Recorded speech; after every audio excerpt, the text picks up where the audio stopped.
So sorry about that, small technical glitch on our end. But as I said, I'm Paula. I'm the science officer at EMB who supports the EMB Young Ambassador program. And I'm going to moderate today's science webinar.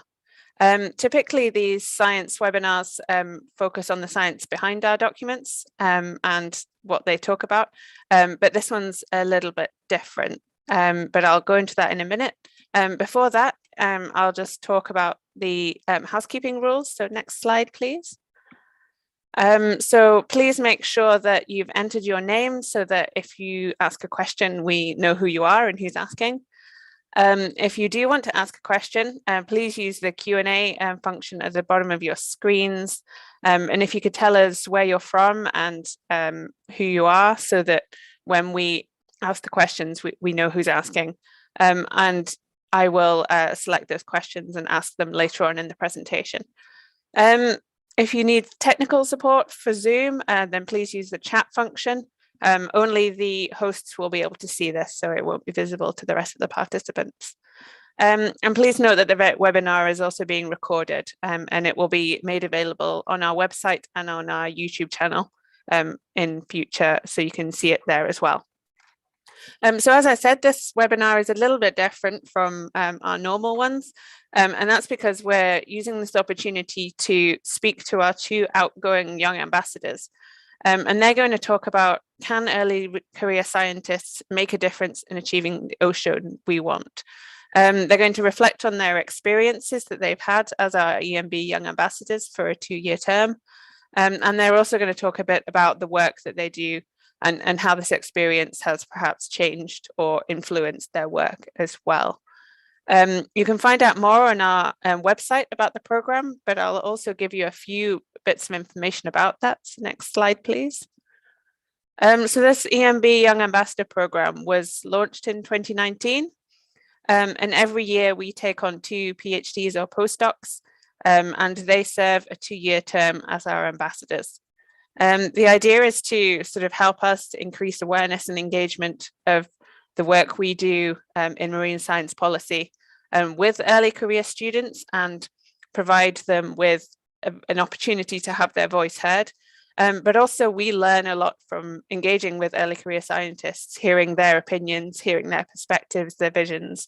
So I think it really is very enriching for everyone involved. They also support us with communicating our activities, with producing outputs. You may have already seen their blogs. For instance, at the beginning of the COVID outbreak, they wrote specifically about how that was impacting their work, but they've also written on a wide range of different topics, you know, how how they view different parts of their work, experiences of various activities and so on. So it really is very interesting to see their perspectives and ideas in those blogs.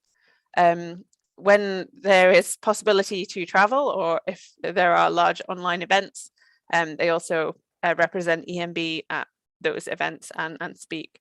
And they are provided a grant and a budget to do the work. So it's very valuable for the ambassadors as well. So that's just a bit about the program, but if you have any questions, as I said, there's information on the website, or we can actually take some of those questions later on in this webinar. So if you are curious about the program in general, then please do put that in the Q&A and we can look at that a bit later. But first, let's go to the main part of the webinar. So Britt, next slide. Thanks. So our first speaker is Dr. Alessandro Cresci. He's a postdoc researcher at EMB member, the Institute of Marine Research in Bergen in Norway. He is unfortunately, or fortunately for him, but he's on leave at the moment, so he couldn't be here in person. But he's recorded a video and we're going to play that in a minute. And then he's very happy to answer any questions by email. So if you do have questions for Alessandro, then please still put those in the Q&A and we'll make sure that we get those to him and the answers back to you. But first of all, I'll let Alessandro have his say. So Britt, please, could you play his video? Thanks. To network with peers and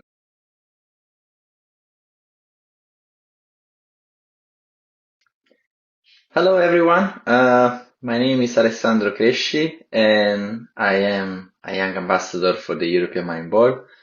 And today I will talk to you about my perspective and my vision on how early career scientists can make a difference in achieving the ocean that we want. And I will share some experiences and some perspective from my young ambassadorship, as well as my path as a young early career scientist. A little bit about myself. I graduated from the Federico II University of Naples for my bachelor in biological sciences, and then always at the same university I pursued a master in biology of marine productions. Then I moved to the United States, where I pursued a PhD in ocean sciences at the Los Angeles School of Marine Atmospheric Sciences at the University of Miami. And then I came to big colder places in Norway, where I started a postdoc at the Institute of Marine Research, and also my young ambassadorship as young ambassador for the European Marine Board. During my brief but intense career as my early career ocean professional, I grew as a biological oceanographer, and I studied movement and behavioral ecology of marine animals. And I have worked on a variety of species, and also, but with more focus on the early life stages of fish and zooplankton, and on what the mechanisms that these use to find their way at sea, to orient in the sea. I have assessed that through experiments in the lab. I've used also other approaches like experiments in the sea, and I also try to scale up the impacts of these fine scale behaviors, movement behaviors at the population level by using simulations and biophysical modeling. So mostly I have worked on the dispersal phase of fish larvae. When we consider the life history of fish, there is a phase during the early life stages where eggs and fish larvae move in the ocean currents, both passively and actively, to disperse from the spawning areas, and perhaps later in life settle in suitable areas for growth and survival, and perhaps later in reproduction. So this phase is really essential because it's the phase through which fish usually reaches farther places and expand their distribution. But why does dispersal phase matter so much? Why it's so important? It matters because the larval dispersal impact the chances that fish have to survive, and the survival of fish larvae will impact what we call recruitment, fish recruitment. It's basically how many adults then we're gonna find in a certain place, or at least it's one of the factors affecting that. And just to give an example, when we consider fish larvae, they drift and they could go through a route, for example here route 1, and end up in an area where there is a lot of food and perhaps not that much predation, perhaps a patch, and the chances of survival are pretty high. But perhaps if they end up in a different current or in a different place through a different route, they could end up in a place where there is low food and high predation and have less chances to survive. So what I focused on is to understand how fish larvae minimize taking route 2 instead of route 1 in this example. So when we think about fish larvae, we really think about these little tiny few millimeter long fish, and we might think, oh, they might just drift with the ocean currents, but that's not the case. And fish larvae actually use a wide array of environmental cues to find their way at sea. They can use sounds, odors, chemical gradients, they can use visual cues, magnetic field from the earth, electric fields, and celestial cues. And all these behaviors and orientation mechanisms can be impacted by human activities, and so are subjected by anthropogenic disruption. So, for example, activity like pile driving, oil spill, offshore wind, or light pollution, they can all impact the behavior of of fish larvae and their orientation abilities, and so have impact on their dispersal and downstream consequences on their survival. So during my brief but again intense career, I worked on a lot of species. For example, I worked on the European eel for my PhD, which is on which I focus on the early life stages, so the little cute tiny glass seals. But I worked also on important fish like the Goldsini wrasse, which is used as a cleaner fish in salmon farms. I worked on the impact of offshore wind on sand eel, cod, haddock, and also on the early life stages of crustacean like the European lobster. I've always focused a lot on communication and outreach because I think this is a very key aspect of our profession. And I always try to use a very intuitive and understandable language in my scientific publishing to reach out to people outside, also outside my field of expertise. And this, I think, paid off because my research was also picked by a lot of mass media, and I had a lot of coverage throughout the years. So I think that it managed to reach out to a lot of people also outside this specific scientific field. So in 2020, I started my adventure as a young ambassador for the European Marine Board. And now my mandate is actually over because it's just a 2-year ambassadorship. And but now I can reflect on my experience as a young ambassador, and it was definitely a new experience for me. And I was able to zoom out from my field of expertise and network with people really outside of the field of what I do. And because the European Marine Board is an agency that connects major oceanographic institutes, research funding agencies, and universities, I was able to connect both with senior scientists and early career scientists across Europe. And I think that especially when we look at early career science professional, institutions like a European Marine Board can really make a difference in creating those networks of early career science professionals that will basically establish the foundations for future collaborations that will really contribute in making the ocean a more sustainable place, a better place. As a young ambassador, I started carrying on a lot of activities that I never really done before, and like for example, promoting marine science for early career science professionals. I started writing blogs, but also organizing big workshops on specific topics like science communication, for example. And which I think it was really an important experience for my personal growth and also of the participants. But I also worked with like world leading experts in European Marine Board working groups, and I presented international conferences and posted videos about our activities and careers. All of these are like activities that require very different skills compared to the skills that we use when we do research and publish our work. And I think that us as early career scientists, we tend to focus a lot on research. And it's not really our fault, but it's because that's how our career is structured. But I think that we shouldn't overlook all these other opportunities, these broader activities that can really expand our horizons and that can let us reach out to many more people outside our own research field. I also wanted to give you my perspective of what I think it's like the usual path of an early career scientist, and I just made like a little plot, just really a schematic plot in which, the x-axis is time, and we start, during our bachelor, doing our studies and thesis, which continues during the master, and then we do a PhD in which our studying and level of specialization, it really, really increases, but also our personal growth and the effort that we put in what we do.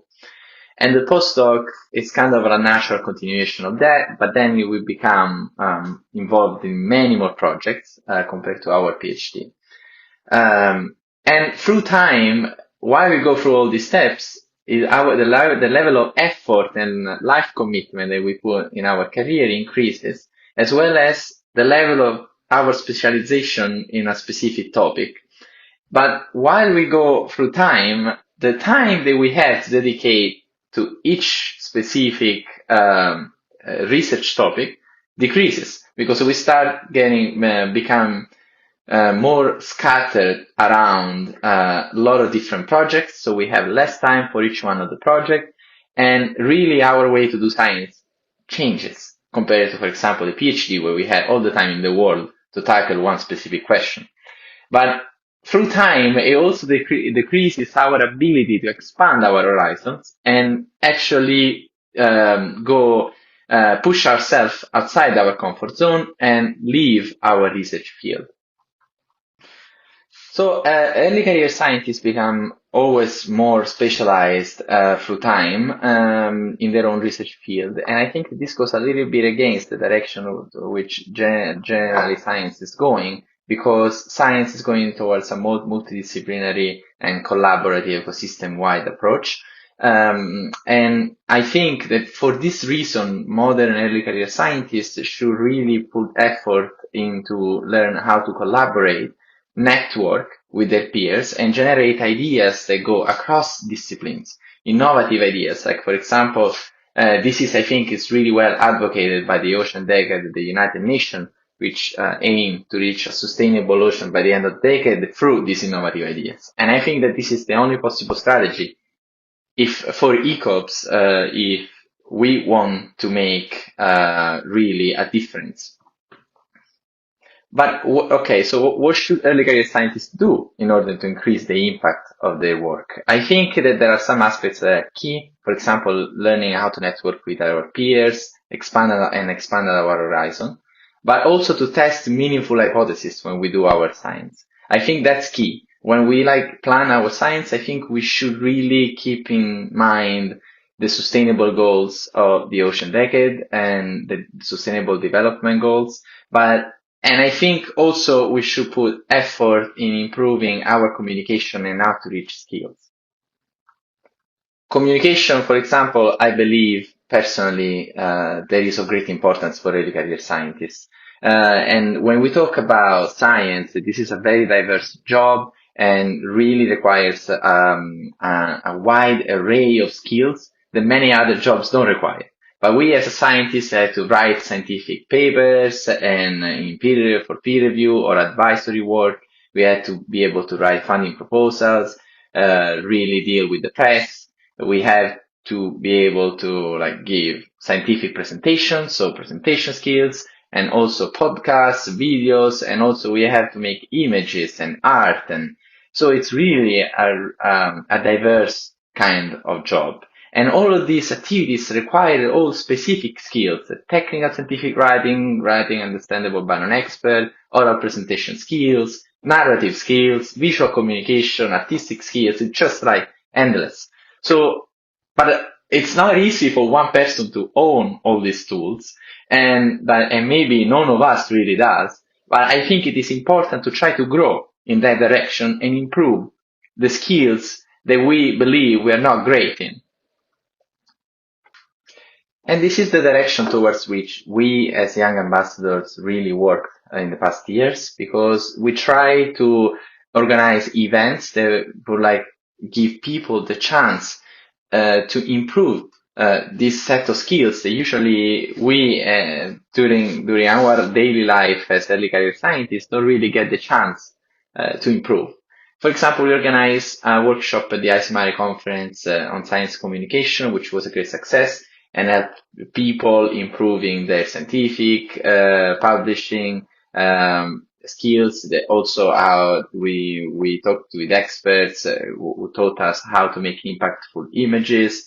We talked with experts about marine policy. So it was really a broad and diverse event, which had a lot of success. And in that kind of direction, we moved also with the latest activity, which was the creation of a European Marine Board early career scientist, early career ocean professional network, which will give all the early career scientists a place and a network to meet and discuss and exchange ideas, and perhaps also organize more of this type of events through which we can all grow as early career science professionals. Another activity that I did as a young ambassador, which I think was really an important step for me, was the joining the European Marine Board Forum on the Ocean Decade, where we really all sat and discussed the ambitious goals of the Ocean Decade and how us as early career science professionals can really make a difference for the Ocean Decade and really contribute. And I think that was very important because it wasn't really only about the Ocean Decade. It's really about reaching a better ocean, a better sustainable ocean in the future, which is the ocean that we will inherit. And I think that for early career science professionals, reaching a sustainable ocean and increasing the impact of their work go together. We cannot do one without doing the other one. If we want to make a difference in the ocean that we want, we need to reach out to more people. We really need to improve and increase the impact of our science and our work. The last experience I want to share and that I conducted as a young ambassador for the European Marine Board, it was to join a working group on underwater noise. This was a new experience for me because I had the chance to collaborate with a big group of scientists who are world leading in this field. And really, we all join our forces to try to write a piece, a future science brief that will inform someone at the European Commission level or some policymaker about addressing underwater noise in Europe. And these people are not experts, usually. They are not people who are expert in this specific field. So our goal was, okay, so how do we write something that is meaningful enough and understandable enough and impactful enough that can really make a difference in addressing underwater noise in Europe. And I think this was like really a cool experience to learn how to do something to really make a step towards reaching the ocean that we want. And I really encourage all my peers to join this kind of activities because they are a really great opportunity to network with peers and also to learn how to collaborate in large working groups who can really write pieces that can have a great impact. Okay, so with this I conclude, and I just want to wrap it up and give my few conclusions. I think that as early career science professionals, we really need to think outside the box and beyond our discipline. We need to improve our communication and put more effort in communicating our science. I think also that as early career science professional, we need to always keep in mind the sustainable goals and the ocean decade when we plan our science and when we test our hypothesis. And I think that we really have to join the existing networks for early career science professionals and exchange ideas and generate ideas that go across disciplines and that can really make a difference in reaching one day the ocean that we want. And with this, I conclude and I thank everyone. And if you have any questions, please feel free to ask. Thank you very much. I think I found that really interesting to hear Alessandro's thoughts and reflections after his 2 years with us. And as he said, if you do have any questions, please do put those in the Q&A and we'll make sure that they reach him and the answers reach you. So next slide, please. Now I'm very happy to go on to our second speaker. This is Dr. Natalija Dunić. She is a postdoc at another EMB member, the Institute of Oceanography and Fisheries in Croatia. And I'm extra happy because she is online with us. So I'm going to hand over the floor to Natalija. If you could put your video on and share your screen, and the floor is yours. Thank you, Paula, for the introduction. Just let me know if I managed to share the screen correctly. Is this okay? Yeah, that's perfect. Great, thanks. So hello, everybody. My name is Natalija Dunić. I come from Croatia. and I work at the Institute of Oceanography and Fisheries in Split. And similar as Alessandro, I'm going to talk to you about my professional path that I have been taking for the last 8 years, as well as the last 2 years that I have been working with the great people from the European Marine Board. So just a little bit about my background. My bachelor and master's degree I got at the Faculty of Science and Mathematics in Split in Croatia, both in the field of physics. And after that, I also enrolled the Faculty of Science and Mathematics, but in Zagreb, where I got my PhD in geophysics. So I can say for myself that I'm an ocean physicist. And after a lot of time that I have been studying and of a lot of fields, my life, let's say, it started as an early professional. Not long ago, after I enrolled a PhD, I learned about the European Marine Board, and I was following their work. They say that they are a high quality science policy advisor, and I have to agree, because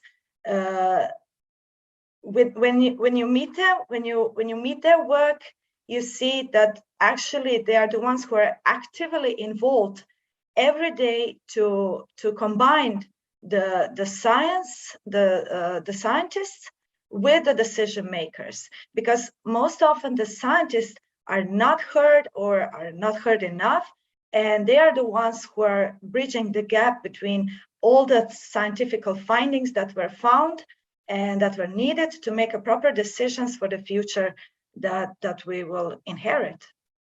So basically, there are 35 members from all around Europe, all gathered in the Marine Board. And fortunately for us, they started a program called Young Ambassadors. And this is the way that the novel way that they were thinking of to bring all us young researchers, so all others can also hear what we can say. They made a place so where we can share our ideas. At 2020, me and Alessandro, we joined the program. After these 2 years, it has been finished, but it did started 2 years ago. And as you remember, it was just about the time when almost all Europe was entering a quarantine. And most of our activities were held online.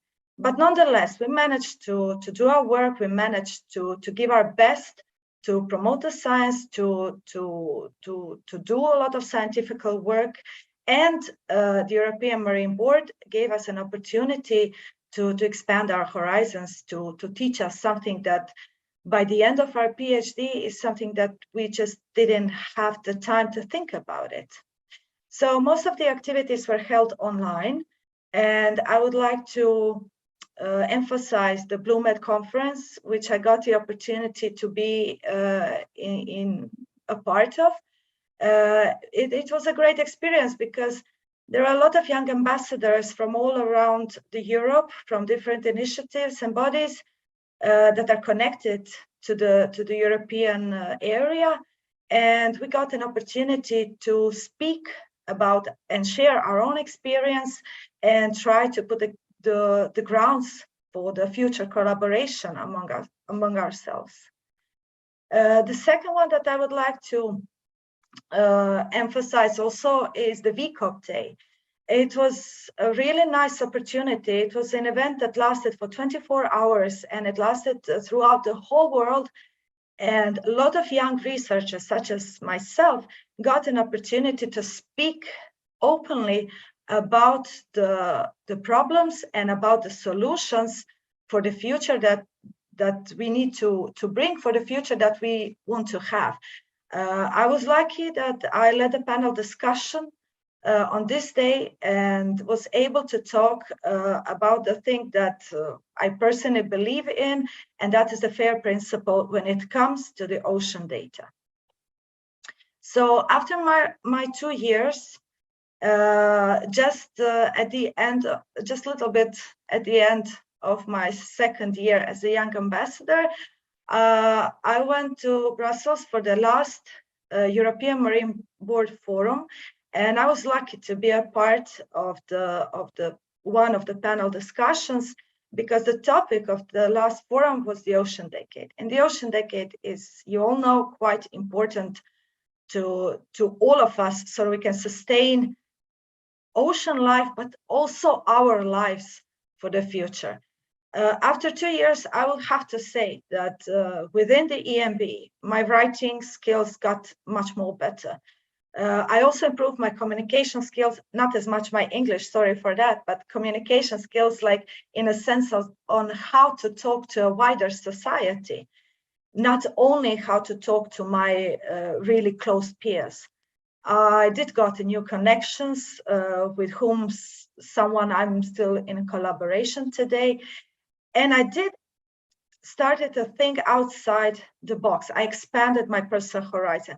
And most importantly, I learned that even though I am a scientist who is only focused on the narrow field of marine science, it is quite important to be up to date when it comes to all marine science today, because this is the only way when you have a multidisciplinary approach, you can know which decision, in which direction to go in the future to make a better life for all of us, because this is actually our goal.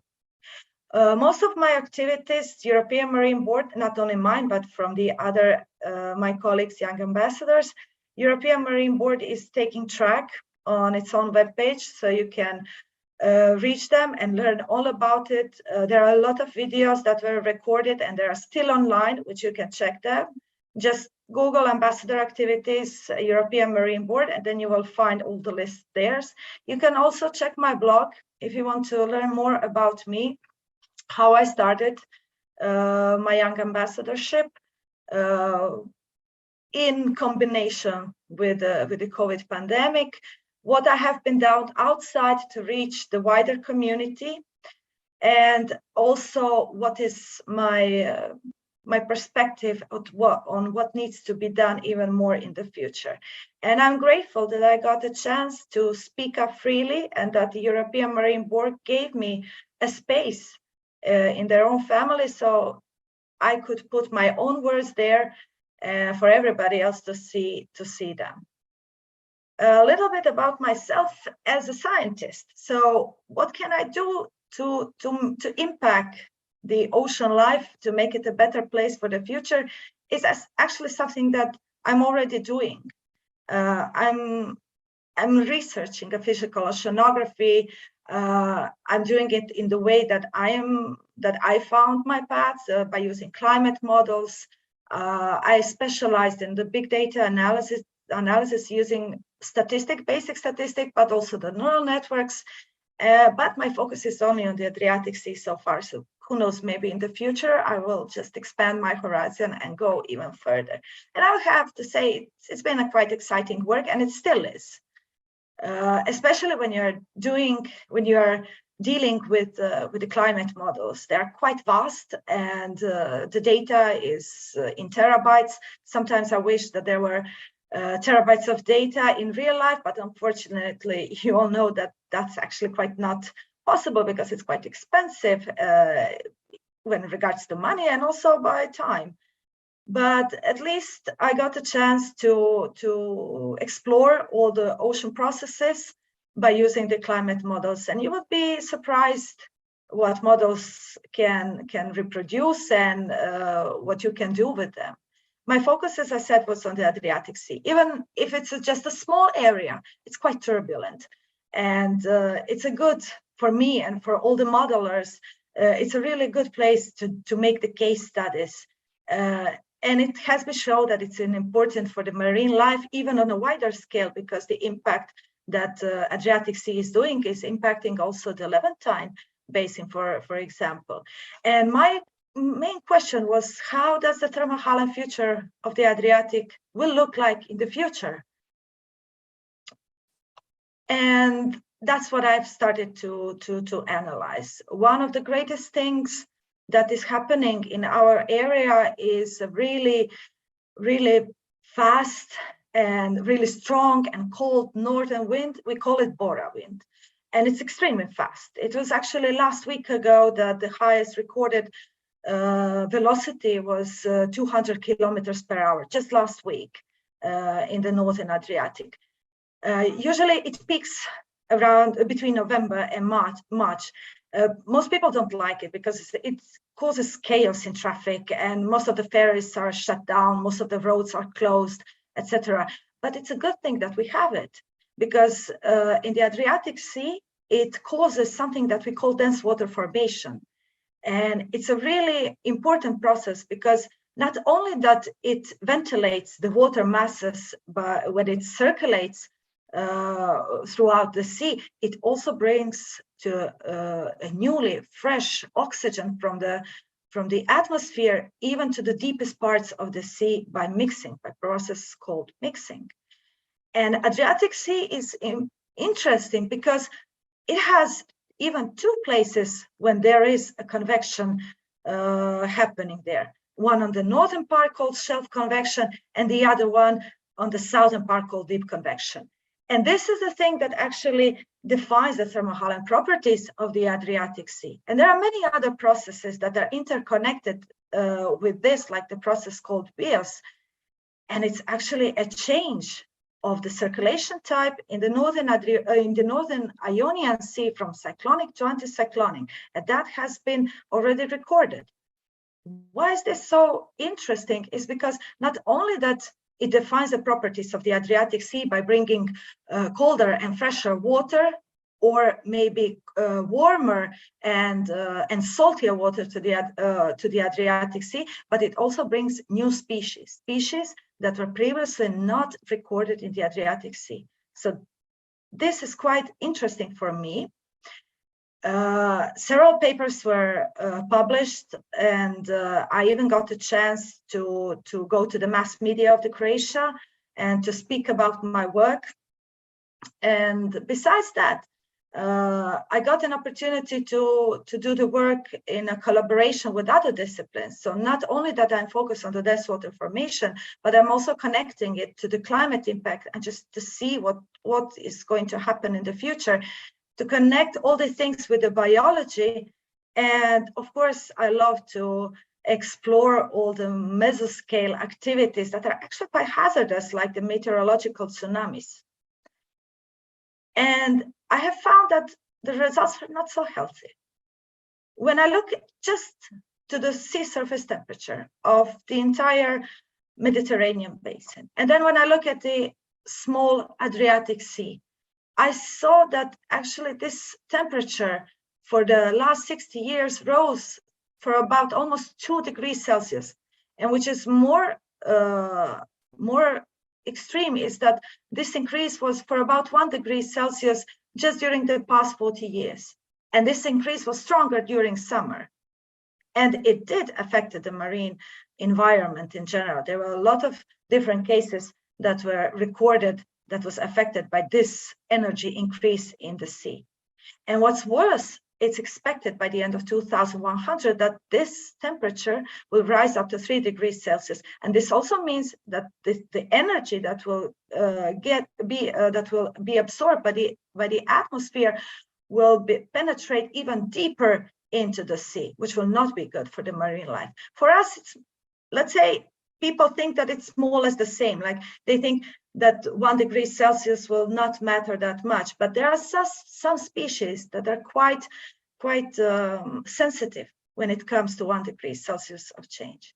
And this is the thing that I was doing, and this is the thing that most other scientists are also doing, or maybe something similar to this. And since we found that it is quite alarming, that I'm grateful that there was somebody like United Nations that recognized this problem, that for sure we are going to face it if we do not do anything. And they declared then this decade that is ongoing, a decade of the ocean. And through this decade, there is an opportunity for all of us who are working and living from the ocean, just connect to each other and to transfer our knowledge in order to get, as they said, well-functioning, productive, resilient, sustainable, and inspiring ocean. And to get that, there are certain goals, even though there are not so many of them. As you can see, there are only 7 goals when it comes to Ocean Decade. But to get each of these goals achieved, a lot of work has to be done. And there has to be a foundation for it. And the foundation for it is to get the ocean data as much as we can, to make it open to everybody. So we don't have a lot of time, we have only 10 years, and we want to do as much as we can in these 10 years. So the data has to be open in order to get the science even better, so we would get the ocean that we want for the future. My opinion is, as well as I believe from my colleagues, other young ambassadors, is that actually the young researchers are the ones who need to get the chance to be involved in this decision making. And at the latest forum of the European Marine Board, we talked about the Ocean Decade, but we also talked about what we can do as young ambassadors. And the idea of making a network for the early career in ocean professional actually came alive. It was last month that we got a chance to have a first meeting where we gathered all their ideas, and there are a lot of ideas. And for sure, I think that the new young ambassadors, as well as the old ones, me, Alessandro, and Liam and Alba, through the alumni program, will help them to connect with each other, to get the opportunity to learn from each other, to network with each other, and also to share their experience, to know how to reach the wider society. So what we will be giving them an opportunity is to communicate among themselves, and also try to reach with the policymakers and the ocean leaders in the European Union. Well, I hope it will be quite fruitful. And at the end, I would like to say, because Alessandro already said a lot of things, how ECOPs need to be prepared for the future that we are going to work in, but there might be some obstacles. So I would like to address senior scientists, because, for the junior scientists, most of us, our life is rarely easy. At the beginning of our PhD and postdocs, there are a lot of relocation for us. We have to move to different cities, to different countries. And we also have a disruption on our personal life as well.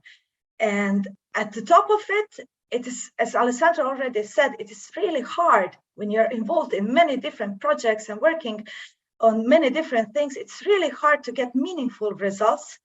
And one other obstacle is that this is a unfortunately, real competitive world of science. And there is also a small devil on our shoulder that is not giving us quite good hope, because there is a question that bothers us. It's like, what comes next? Because we do not have any clear options. And I would like to address to senior scientists, just to give us a motivation, so because you wouldn't lose any skilled hands and our minds, because some of us unfortunately have to leave science because of all these obstacles. But please try to involve us in a real teamwork, because when we are a part of teamwork and not working alone, it feels a bit different, because we know we are not alone. Try to be supportive to us, because it's important that our initiatives, our ideas that we have, and we have a lot of them, believe us, to be heard. Try to be transparent when it comes to ocean data, when it comes to ocean data policy, by following the FAIR principles. They are quite good principles. And at the end, please give us a chance. Give us a chance in a way that you transfer the knowledge to us, and then for sure you will be you will hear really good ideas and really good initiatives for the future, also from our side. At the end of the day, it is actually the love for the sea, as I said, and science that only matters. And this is the only thing that should matter, because the ocean, even though most of us don't think of it, we think of it as a distant world. It is not that distant, because our goal is to make it safe. And then, and only then, all of us can be also safe. So I would like to thank you for your attention. And if you have any questions further, just feel free to ask. Thank you very much, Natalija. I found that really inspiring to hear your words and to hear your thoughts. So thanks very much for sharing those with us. And indeed, if anyone has any questions or comments, please do use the Q&A. It's at the bottom of your screens. And we'd love to hear from you and pass your questions on. While people are thinking about their questions, I will get going, because I have many, as always. So I think actually my first question was kind of going back to some of the things you were talking about, the work in the Adriatic Sea, and that people sort of don't really realize, you know, that 1 degree is quite important and so on. I mean, what kind of topics do people listen to? I know you've done a lot of outreach to citizens and talking to different stakeholders. What kind of messages do they listen to, and what really is important to them? What have you found? Well, I've been working with children, because I really find them inspiring. I found inspiration for my future work in them. Just to hear what they have to say and think, and just to learn the way they are thinking is quite amazing. But I also do a lot of outreach to a wider society, and I have learned that people like to have solid solutions. Most of the people, they ask, like, what can I do? I mean, I'm just a small human being, I cannot do anything. And I always tell them that they can do a lot. I mean, just a simple word sharing, it might be quite enough. Just a simple care might be quite enough. It's really sad that we are still using plastic cups. Unfortunately, that's the truth. And I have seen that many people, I mean, now the summer is going to come, right? And the touristic season will arrive. And I'm quite scared, because usually when I go to the beach, I see that a lot of people just leave their garbage there. And I wish just at least somebody would just think about, like, okay, this is my garbage. I should take it with me because I brought it to the sea. Sea is my environment of living. People do not know that when we disrupt one environment, that environment will disrupt us as well in the future. And this is a shame. And I think that we, not only young researchers, but also seniors, we can use at least 1 day per 6 months and go outside and speak about the things that we have encountered too, and speak about the solutions, and speak about all these processes in a really nice and understandable way, you know, because, I mean, for instance, I have been speaking everybody to a Rossby wave. Most of the people don't know what is a Rossby wave. And even less they know that actually this climate change is impacting that Rossby wave. And that's why we have long-term events such as long-term Bora wind, long-term rain, long-term heat waves, long-term snow. Rossby wave is the one process that is actually influencing that. And this climate change is influencing Rossby wave. So if you manage to find a way to explain them that the actions have consequences, maybe they will listen. Yeah, I think you're right. And that's something that very much came up in the forum that you both mentioned as well at the Ocean Decade, that it's kind of bringing it back to people's own lives, and you know, if you make it relevant to them, then they understand why it's important. So I see I've got a question from Sheila, and she's asking, how are you using the neural networks in your work, and how do you link up to the biology? So it's a slightly different question. Thank you, Sheila. Well, I started to use neural networks in a form of the special analysis. So if you are doing the data science, you would have to know about the pattern recognition. And we have in statistical analysis a lot of pattern recognition methods. But instead of using the old known statistical methods that are quite often so, subjective, because the data is usually gapped and we are interpreting it mostly in a subjective way, the neural networks gives us a perspective of objectivity. So if you just gather all the data that you have and you don't give your computer any information about the background of the data, and then just you put it for the computer to decide it for itself, like for instance, the forest tree decision making, it will just cluster all the data into categories, and then perhaps by using the entropy law, and then perhaps you will see that there are some connections that maybe you didn't even think about that before. And for order for this type of thing to work, you have to have a vast data. You cannot have 10 temperatures or 20 salinities. You have to have it enormous data. You have to have at least gigabytes of data. And if you think about the whole world, then terabytes or maybe even more. And then this can work. You can interconnect all the variables together. And also with other variables, not only the biology, as you said, but also social variables, economical ones. And then you will see what you will get. I have been doing it also for when I was connecting with the biology, I was doing focus to the sclerochronology of the seashells. And we were connecting the chronologies, the lines on the seashells that you have with the climate factors. Because in each of the lines, similar as the lines in the trees, you have a lot of information about the environment. And then when you collect that data about the environment from all these lines that you find it in the seashell, then you can connect it to the climate variables. And we found some interesting results. And then we might say that actually you don't have to know anything about the climate, but you can use shells to see what will happen in the future and also to see what was happening in the past, because they live a long, long time.